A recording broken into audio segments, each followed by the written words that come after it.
Hello, welcome all. This week's video comes to you via request from a man named Dead at Mind. He requests, how do Aspies deal with family gatherings, barbecues, and around loved ones? Well, that's what I'll be talking about. I did, however, want to apologize first for the delay.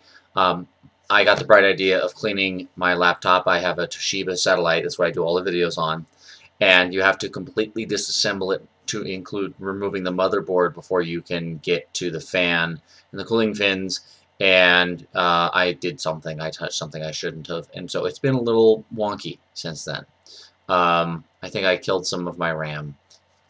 So sorry for the delay. It's now Sunday, and I really did intend to get this out Wednesday or Thursday, and the night I was intending to get it out, the computer shut down from overheating. It wasn't the first time, so I thought, I was like, I'll just clean it up, put a boom, 2 hour delay. Well, 2 hours later, it was too late, and I was too dead tired, and the computer wouldn't work, and it took me a couple days to sort of figure out what the hell's going on with it. Still not sure, but I can make it work.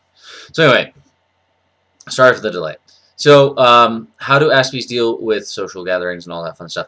Well, as many of you are aware, via the spoon theory and chameleonism that I've mentioned, that I am not who I am around other people. That who I am changes depending upon who I'm around. A friend of mine, I told her, I said I feel very comfortable around her. And she said, "Oh, you're yourself." And I said, "Not really."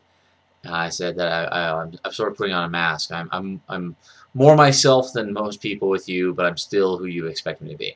Well, the same thing is true with family gatherings. When I'm at my dad's house, and I want to say this, that because my parents have been divorced for over 30 years, since I was 14, I've done, or even earlier, I've done Christmases and Thanksgivings, a couple of things at split houses, and for about 10 years they lived a block apart, so that's pretty easy. I go from one to the other.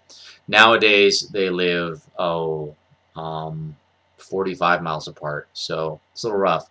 Someday I'll move, and someday I'll be hundreds of miles away, and I'll either get to skip all that Michigas or just pick one. And how do I deal with family gatherings? Well, I'll tell you how I did in the past because of this recent drama I've had regarding my mom and my stepdad. I may be able to skip that for a while. But how do I deal with it? Well, I tend to avoid social gatherings before these things. Now, we're just to put this in perspective, I don't do a lot of family gatherings outside of Christmas and holidays. What's the other ones you wanted? Family gatherings, barbecues, and around loved ones. So I don't see my mom or my dad that often throughout the year. Sometimes I stop by my dad's office, or I used to stop by my mom's office, and I'll say hi, and I've got to sort of like get it up. I try not to be who they expect me to be. I try not to put on the mask. I try not to be chameleon out, and I try just being myself. It doesn't always work. Like I said, I try to sort of make sure that I'm not low on spoons when I go in. I can honestly tell you that I have had more than one ex-girlfriend tell me that on Christmases or Thanksgivings that I was not to come to their house after I'd visited my parents. That if I was going to come see them, I had to do it beforehand because I was so stressed out and I was so frazzled.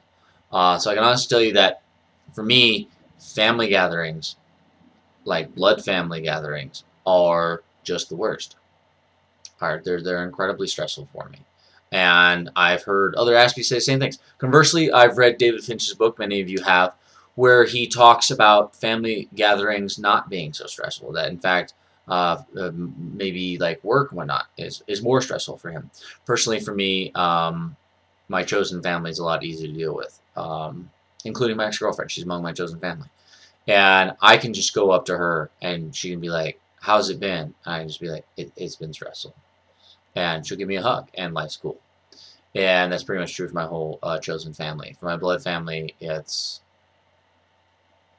was 10 years before my dad finally started getting the clue that maybe Asperger's syndrome was a real thing, and it really affected me, and it really screwed me up for the past 3 years. since birth, and that it wasn't my fault. My mom has a sick need to control me via her own ego. My stepdad, he couldn't wait for me to get out of the house. I felt like a nuisance and an inconvenience to him my whole life. And my stepmother's off in her own little world. It doesn't have a lot to do with reality. She's very nice and sweet, but I don't think she really understands what's going on with me. So, and this is going to be a very self-focused issue. I have talked to other Aspies, and I have noticed that the more normal the family life is growing up, the less issues they seem to have with their family. However, the more abnormal, the more dysfunctional your family is growing up, the more you seem to have issues with family gatherings. So it seems very, very true that Aspies are very much want to connect with their family, want to get that very small tribe feel. But we're always told, it's your family, it's your family, it's your family. And we grow up with these very dysfunctional families, those of us that do. And we don't function. There's an awful lot of us in therapy. I've had people contact me and say, oh, I'm an Aspie and my family's dysfunctional, and here I thought I was all alone like this, and then you talk to me. So it seems that there's I'm gonna black and white this here. There seems to be a lot of people who are either with normal families, very much say like David Finch describes growing up, a very normal sort of all-American family, and then there's people like me with the broken families, with the broken members in the family, with parents who desperately need therapy and don't get it. You know, I don't care that both of my parents are postgraduate educated. My mom's all but dissertation from a doctorate. My dad has his doctorate. They're both severely messed up individuals. And they're going to hear this and they're going to see this, and I'm sorry, but that's the truth. You guys need therapy, go get it. And that seems to be that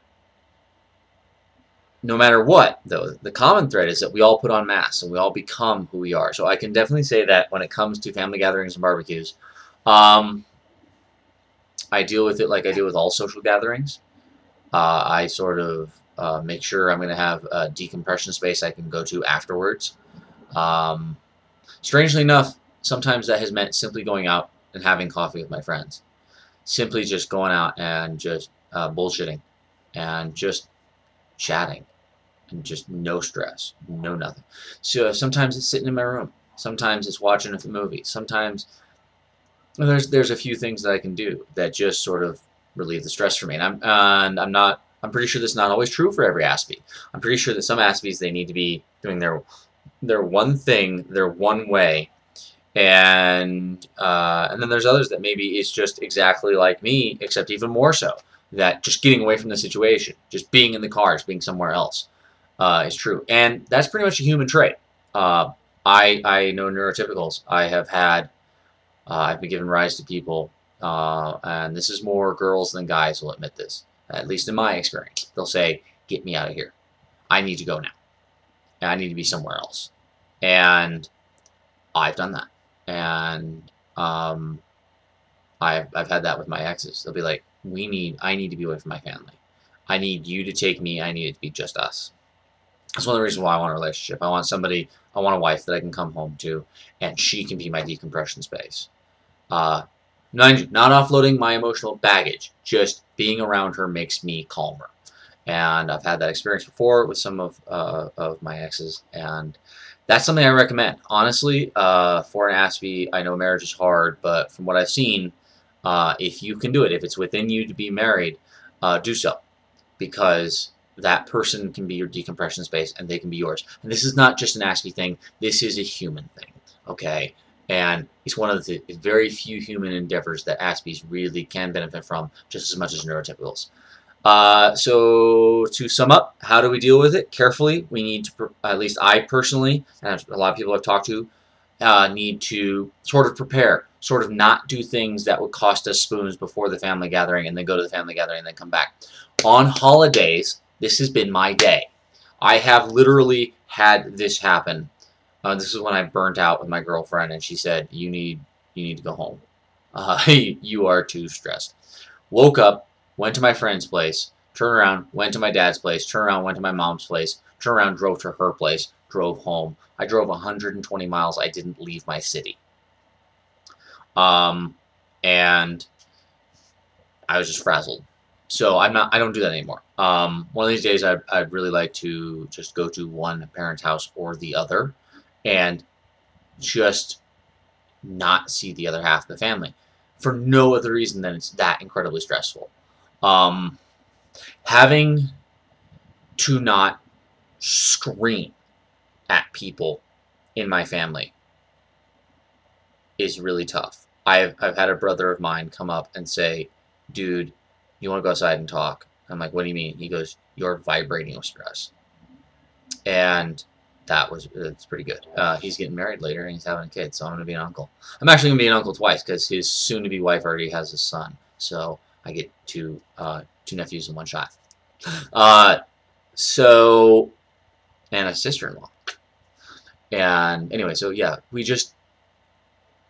so what do I have to say to NTs? I know I'm going a little long here, but I have to say to NTs, be kind to your Aspie people. Family gatherings, barbecues, we may like them, we may go to them, we may need them on some level, but at the same time, they're incredibly stressful. They really wear us out. Our own family, other people's families, that whole family dynamic thing is very, very hard. And we will do them, but we will be stressed out by them. Have a good day. And please, again, any questions, any concerns, any stories you want to share, anything at all that you think you want to tell me but you're not sure I want to hear, I want to hear it. I want to hear it. My fan mail has gone down. I need more. It makes me happy.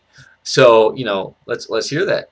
So yeah, Vimeo, Tumblr, Twitter, the easiest ways to get a hold of me are through YouTube, Facebook, and Tumblr. And welcome to summer if you're like I am. You were wearing a coat last week in the evenings, and today it's 90-something degrees. So summer seems to have showed up. Talk to you later. Have a good day.